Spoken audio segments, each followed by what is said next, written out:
Sir, now I would like to say something about tea. This time there is taxation on common tea, the tea that we are consuming here, so that there can be more earnings through export. But if we examine this tea industry, we will find that we are not getting good results either by the efforts of the tea board or by the efforts of government. One fourth of the production of the whole country is represented by tea, but that much of attention is not given by the government to this industry. They think that it is already getting foreign earning and so it should continue to get it. But effort should be made not only to develop this industry but also to improve the industry through research and other things.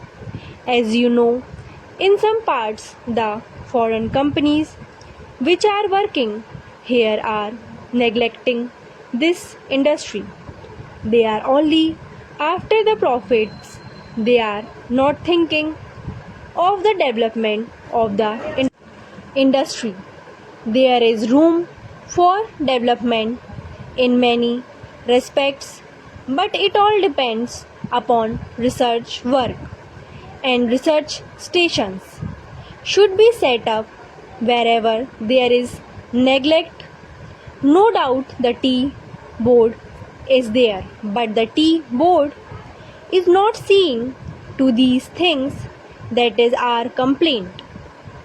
In the tea board, people are there who are not at all eager to see how this industry could be developed, how we could earn more profits, how the quality could be improved, and how the quantity could be increased.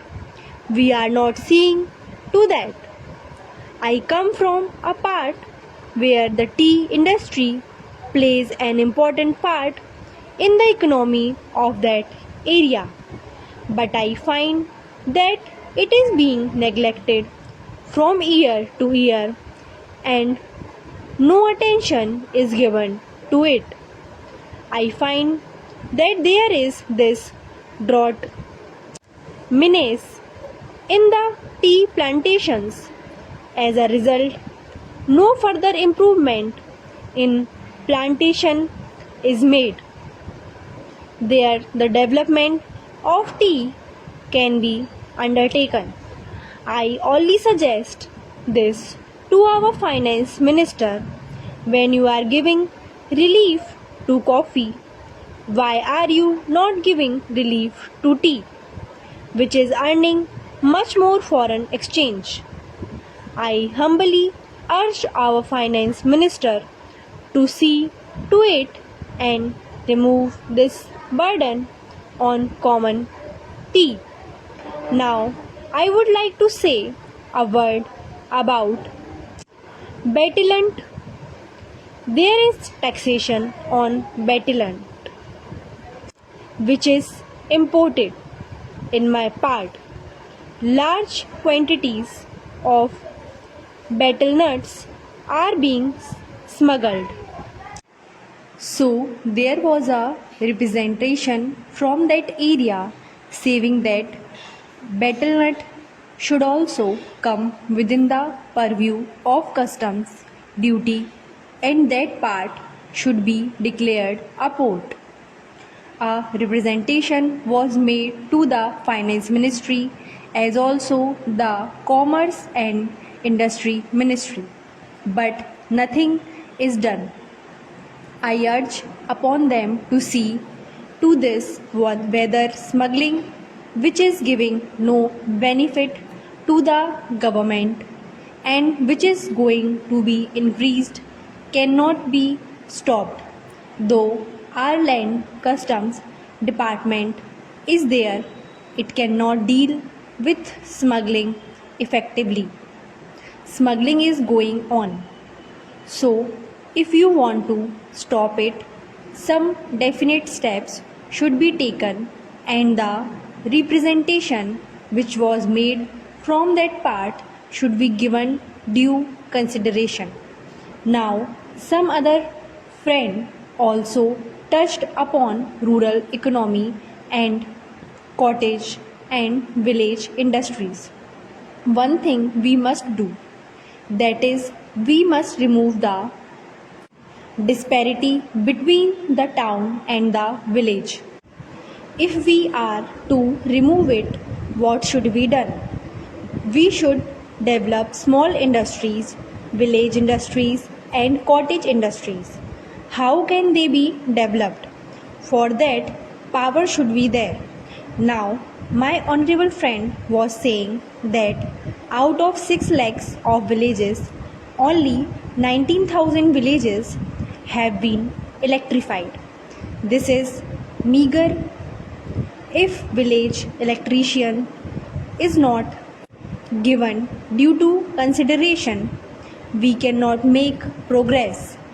When our draft 5-year plan was discussed among members of parliament, I asked for information about how much of village electrification was contemplated in the third 5-year plan. The answer was very unsatisfactory. Unless you develop your village industries, how can you advance? They are also contemplating to employ the surplus labor and also agricultural peasants who are not wholly employed to develop village industries and to make a plan. But unless power is supplied, unless you have a good scheme of rural electrification, how can village industries be developed in these modern days?